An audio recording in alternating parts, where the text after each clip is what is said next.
Dicen que Viriato era un pastor lusitano que luchó contra los romanos. No quiere decir que Viriato fuese lusitano, de la tribu de los lusitanos, sino que participa en las guerras lusitanas. Viriato no es un nombre de pila, podríamos decir, sino que es un apodo.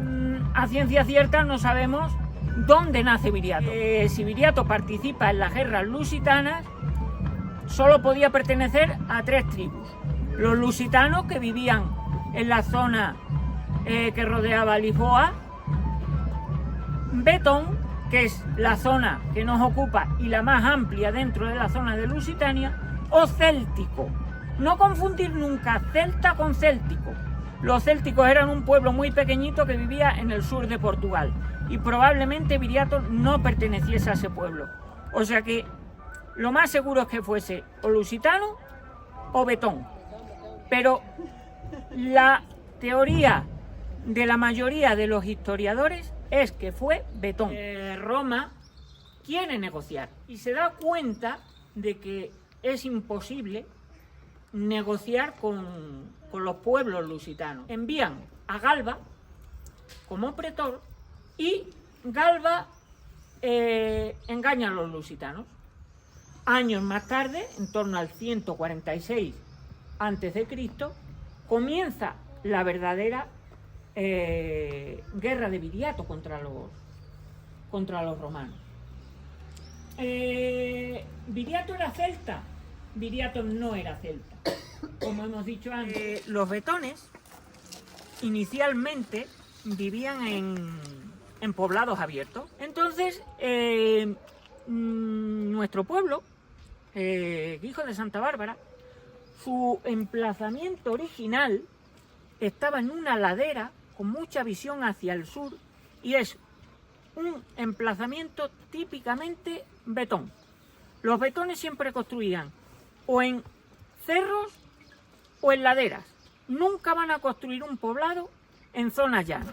Construían pequeñas murallas de piedra, siempre de piedra seca, con fosos y campos de piedras hincadas. ¿Qué son los campos de piedras hincadas? Son zonas con piedras verticales hincadas que impedían el ataque de la caballería. Entonces, eso era una cosa que los betones tenían siempre en cuenta a la hora de construir sus castros, que es como se llamaban los poblados fortificados, y también que hubiese algún río cerca. Muy posiblemente estemos ante un poblado claramente betón por su emplazamiento original. Sí. ¿Qué pasa? Buenos días. Vamos, no quejéis, que lleváis al mejor historiador que hay por Talavera. No hay otro. Los betones eran un pueblo guerrero y ganadero, fundamentalmente. Justo a mis espaldas se distinguen perfectamente los pueblos de Cuacos y Jaraí, pero en el centro vemos una loma que se llama la Loma de los Tres Picos. Es una loma que divide las jurisdicciones de Aldea Nueva y Jarandilla, los valles más bien de Aldea Nueva y Jarandilla, y es donde hay documentado un castro betón con unas defensas impresionantes. Los bosques de robles y encinas son algo fundamental para el desarrollo del poblamiento betón. Los betones se alimentaban básicamente de pan de harina de bellota.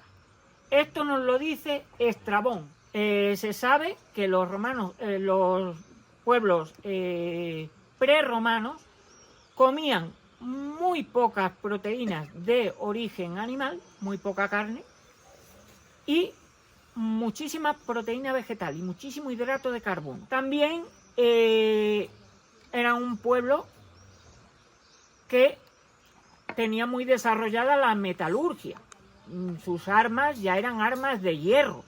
Entonces, en todas estas sierras, sobre todo en la vertiente que vuelca hacia el Valle del Jerte, hay muchísimas minas de hierro que han estado en explotación hasta prácticamente el siglo XX.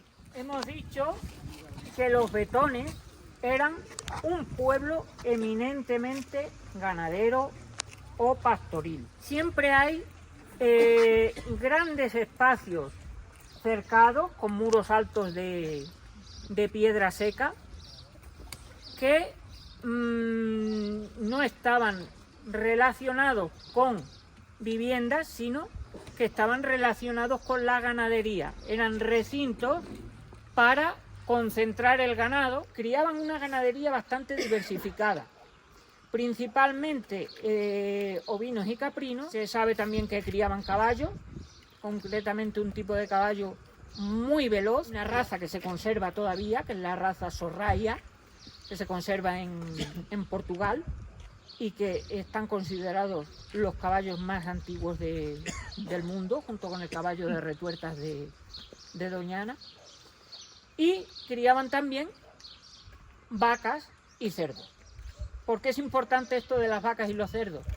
Porque un símbolo fundamental de los betones va a ser la escultura de los berracos. Eran esculturas zoomorfas, pero bastante toscas.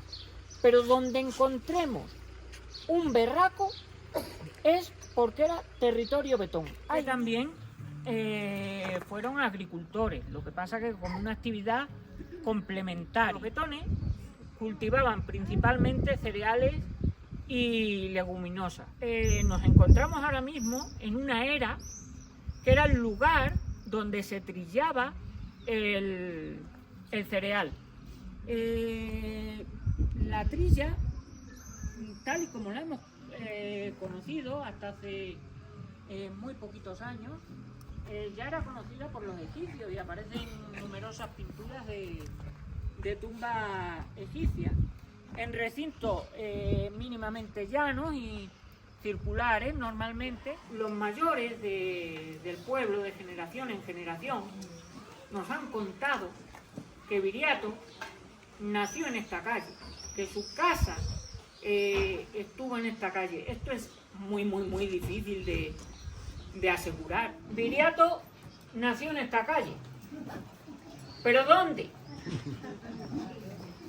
Unos dicen que esta es la casa de Viriato y otros dicen que esta. No hay acuerdo. ¿Qué ocurre? Que muchos dicen, si no estuvo ahí, estuvo aquí, pero en esta zona nació. Los betones tenían varios dioses, eran politeístas, pero fundamentalmente tenían dos dioses. Bailico era el dios de la guerra y se asociaba con el lobo. Uno de los santuarios más importantes de los betones, dedicado a Bailicus, estaba en Postolobos, en Candelera. La otra gran diosa de los betones y también de los lusitanos era Ataecina, que era la diosa del renacer, que se asociaba siempre a los manantiales, a cursos de agua, y su símbolo era la cabra, un animal claramente betón. Todos los pueblos prerromanos, y mucho más acentuados conforme se avanza hacia el norte, eran pueblos de estructura matriarcal. Esta sociedad matriarcal, en las zonas en las que ha estado muy arraigada la transhumancia, como es esta zona nuestra o la montaña leonesa, ha estado vigente hasta hace muy pocas décadas. Los romanos vestían con ropas de lana o con ropas de lino, incluso los ricos vestían con algodón egipcio, pero los betones vestían fundamentalmente con pieles, con un tejido de lana muy áspera, que era conocido como sagu. ¿Cómo muere Viriato? Muere a causa de la traición de sus 3 hombres de confianza, Audax, Ditalco y Minuros, según la leyenda. Estos hombres no actúan por cuenta propia, actúan por orden de Quinto Servilio Cepión, que les promete una recompensa. Ellos, una noche, mientras Viriato duerme, entran en su tienda y le cortan la cabeza. Si Viriato era matado por traición, no se cobraría esa recompensa. De ahí viene la famosa frase, en realidad leyenda, de que Roma no paga a traidores.